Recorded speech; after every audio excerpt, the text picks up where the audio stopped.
Hello and welcome to episode 13 of my sports and exercise science series. We're going to be following on from episode 12 by learning about the short-term responses to training. By the end of this episode, you will understand how the demands of exercise are met by the cardiovascular, respiratory, and muscular and nervous energy systems.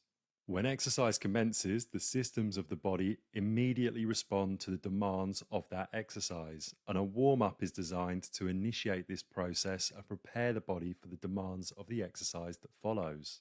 A well designed exercise program starts at low intensity and slowly increases in intensity up to the level that the athlete is expected to work at during the training session. This may involve running at slightly faster speeds or stretching over greater ranges of movement to gain muscular pliability for the exercise that follows. Starting with the cardiovascular system, as exercise, particularly aerobic exercise, starts, there is a significant increase in the demand for energy. These energy demands stimulate the need for more oxygen to be delivered to the working muscles. The demand for more oxygen results in an increase in heart rate to ensure that the muscles working receive adequate amounts of oxygen and nutrients and that the waste products from energy production are removed. There may have already been an increase in heart rate before any activity has occurred, and this is because there is often an anticipatory rise in heart rate produced by thinking about the exercise to come. This is because the anticipation of the training session can lead to the stimulation of the sympathetic nervous system, which releases adrenaline. Stroke volume also increases. Stroke volume is the amount of blood ejected from the heart with each heartbeat. Stroke volume increases for two reasons. First, exercise increases the amount of blood returning to the heart, known as venous return, and thus there is more blood available to be pumped from the left ventricle. Secondly, the increased adrenaline that has been released prior to exercise. And also, when exercise starts, it acts on the heart muscle and increases the strength of contraction on the ventricles, causing greater emptying of the left ventricle. This dual impact can result in stroke volume doubling from around 70 milliliters to 140 milliliters. Cardiac output also increases when we exercise. Cardiac output is the amount of blood pumped from the heart every minute. It is the product of heart rate and stroke volume. Thus, if both of these increase, so will cardiac output. Finally, blood pressure increases. As learnt about in episode 10, blood pressure is the amount of pressure exerted by the blood on the artery walls. During exercise, the volume of blood ejected by the heart increases, as does the force at which it is ejected.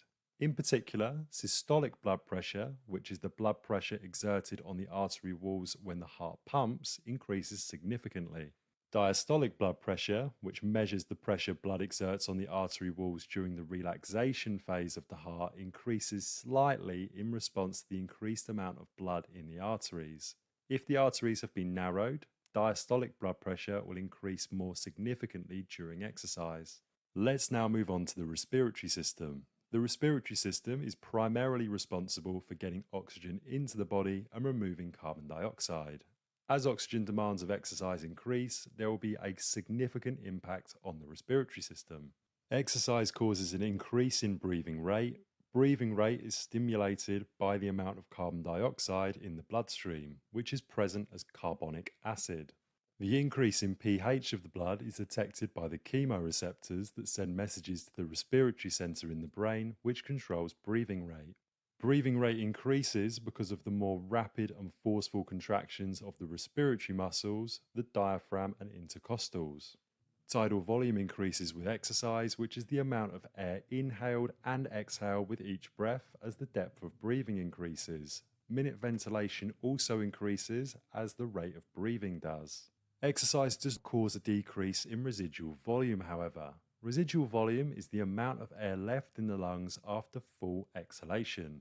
It is measured at around 1 litre but can decrease slightly if an athlete forcefully empties their lungs to enable them to subsequently breathe in more air on inhalation. So what does the neuromuscular system do? During exercise, muscles require an increased supply of oxygen and glucose to create energy in the form of ATP.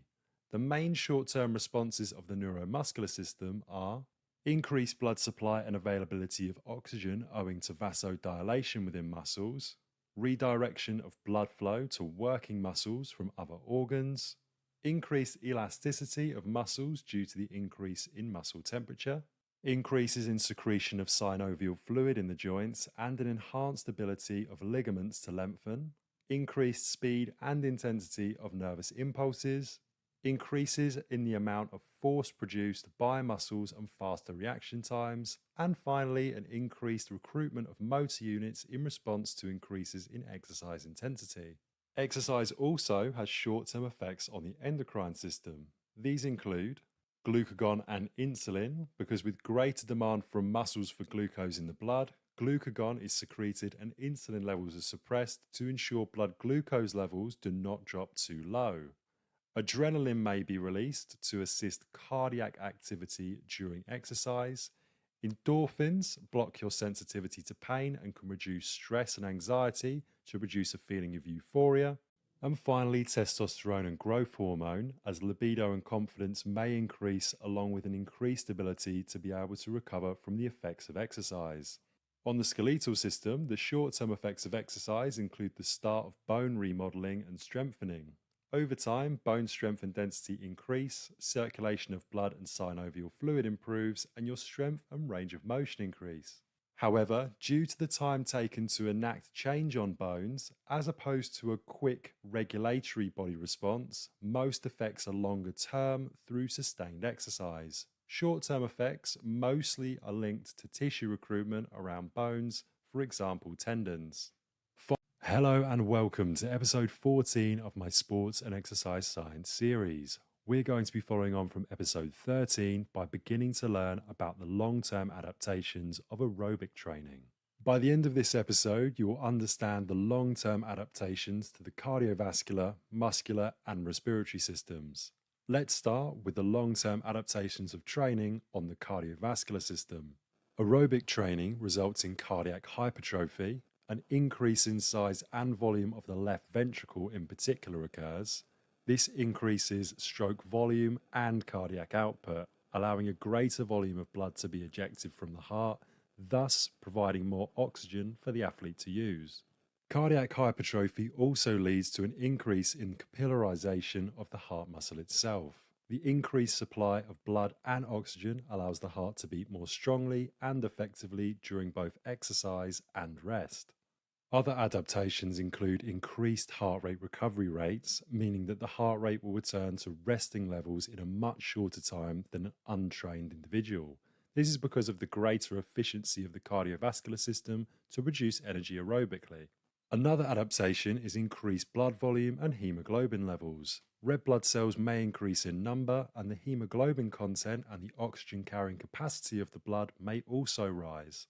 There is also an increased ratio of plasma in the blood cells, which reduces the viscosity of the blood, allowing it to flow more smoothly through the blood vessels.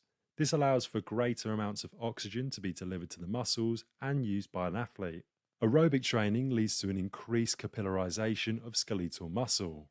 Greater capillary supply means increased blood flow and a greater surface area for gas diffusion to take place.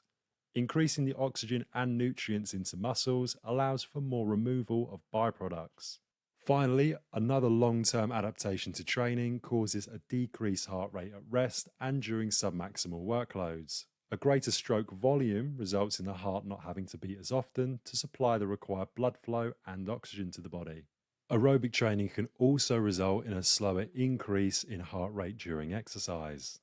Now let's move on to the long-term adaptations of training to the muscular system. First off, we have an increased size and number of mitochondria. Mitochondria are the sites of aerobic ATP resynthesis and where glycogen and triglyceride stores are oxidized. The greater the number and size of mitochondria located within the muscle, the greater the ability to resynthesize ATP aerobically. Next is increased myoglobin stores. Myoglobin is responsible for extracting oxygen from the red blood cells and delivering it to the mitochondria in the muscle cell. An increase in the number of myoglobin stores increases the amount of oxygen delivered to the mitochondria for energy production. There is also increased fuel storage and oxidative enzymes. Aerobic training increases the muscular storage of glycogen and triglycerides in the slow twitch muscle fibers, and there is also an increase in the oxidative enzymes that are responsible for metabolizing these fuel stores to produce ATP aerobically.